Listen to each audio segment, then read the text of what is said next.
I'm about to resign. I'm also letting go of a 6-figure bonus, a 6-figure sign-on that's due to be paid to me in March. I've just sent my manager, I'm shaking. I've just sent my manager a message to have a chat this morning. So let's see how it goes.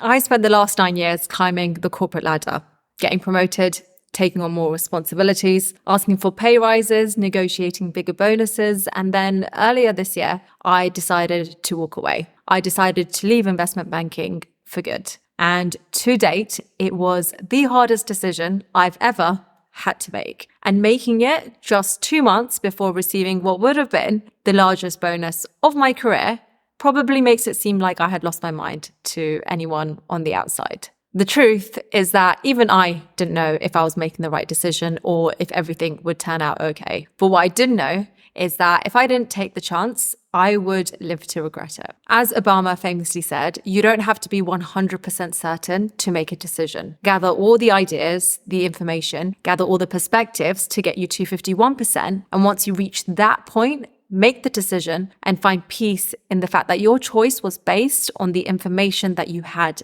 at that time. Hopefully, by sharing with you what got me to the 51%, it will give you the courage to maybe do the same.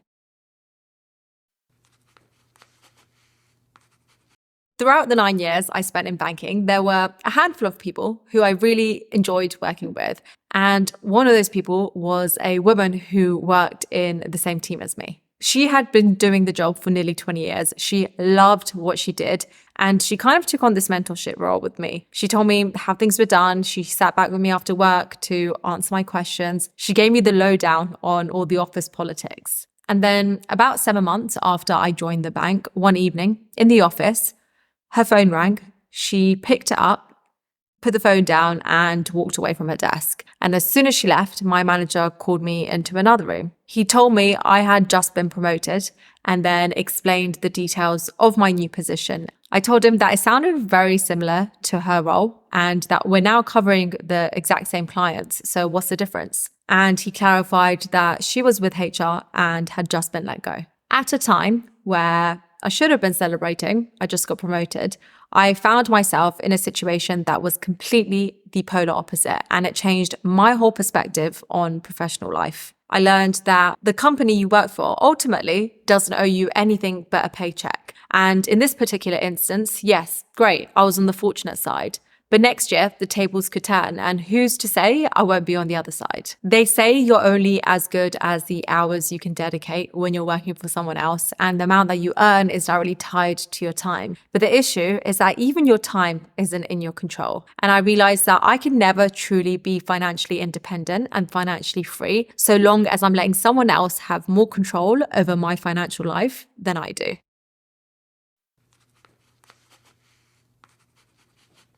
The first few years of working in a corporate, they were fun. They were intellectually stimulating. I was learning a lot. I felt like I was in this real growth phase. And then after that, things seemed to plateau. It wasn't exciting anymore. I wasn't feeling challenged and I felt misaligned. And that feeling of misalignment, it kept getting bigger and really started to take a toll on my mental health. So I decided to sign up for therapy sessions. And in my second session, my therapist told me that I need a life coach. And I remember thinking, what on earth? How do I even go about this? What's a life coach going to do? Let me just try and figure this out on my own. And so I went home and I spent the next few days alone. I didn't do anything else but really understand why I was feeling a certain way, why I was feeling misaligned, what I wanted to get out of life, and why I was feeling at the time really caged up. And during those days, I realized I had absolutely no interest in helping CEOs of large companies or working on billion-dollar transactions. And the only reason why I was doing it was firstly, the paycheck. And secondly, the social status. I hate to admit it, but I'll be lying if I said that didn't play a massive part. I was living life solely based on society's expectations. I believed that I should be grateful for having a somewhat prestigious job and earning a good salary because that's what most people desire. But it's not what I desired. My why is to inspire and motivate people to take control of their finances and ultimately their lives through sharing my knowledge of money and my perspective of money. That's what success meant and means for me. That's what I do through my YouTube channel, through my courses, through my free workshops. And what I can tell you now is when you get clear on what you want and what you want to do and you live and breathe there and you become so obsessed with doing that thing,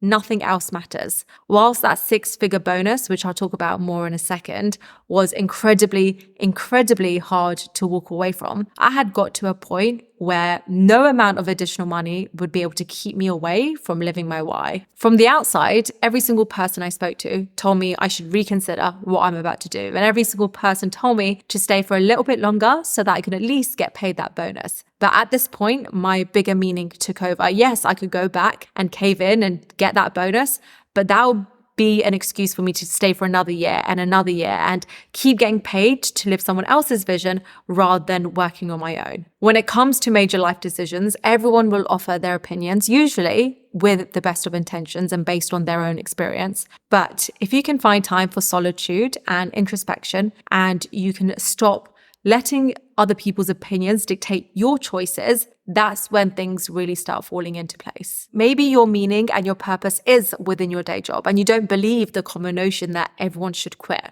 Or you might feel the exact opposite. Regardless, just make sure that that decision is yours and not driven by society.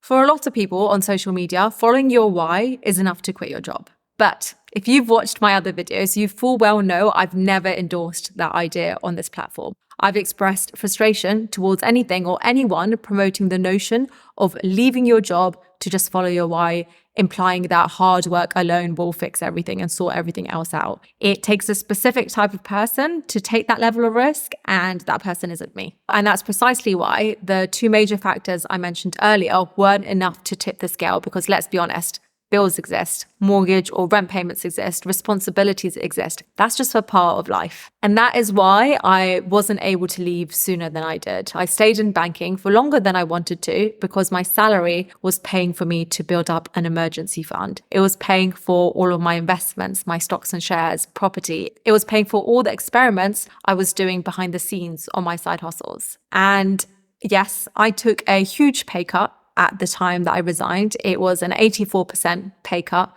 but I was also in a very fortunate position that I had enough of an emergency fund to last me 9 months in case something didn't work out. And it was only when my side hustles had matched my fixed costs plus an additional 200 or 300 pounds more a month was I comfortable in taking that risk. I'm 30, we don't have kids, and I knew that I'll be a lot happier doing something that I truly love whilst giving back in some way. And B, I'll still be able to make money from it in a way that's not tied to me trading my time. Like having an impact on other people and getting paid whilst I'm doing it. There's nothing better than that. The reason why this video makes me smile is because it was the happiest I had been in a very long time. I finally felt aligned and like I was getting paid to do something that I loved. What I didn't know as I was recording that was that I'll be in a position where I am now, which is what I make is astronomically higher than what I used to make in banking. I just did what I loved. I pushed myself out of my comfort zone. I became so obsessed with my bigger meaning that I didn't have time to think about what anyone else thought. I took the risk and I hoped that the remaining 49% would somehow unfold. At the end of the day, this is my journey. This is the path that I've decided to take and the things that I did to get there. It may not be the right path for everyone, but hopefully by sharing some of this, it will give you the inspiration and the courage to do the thing that you've been putting off for so long.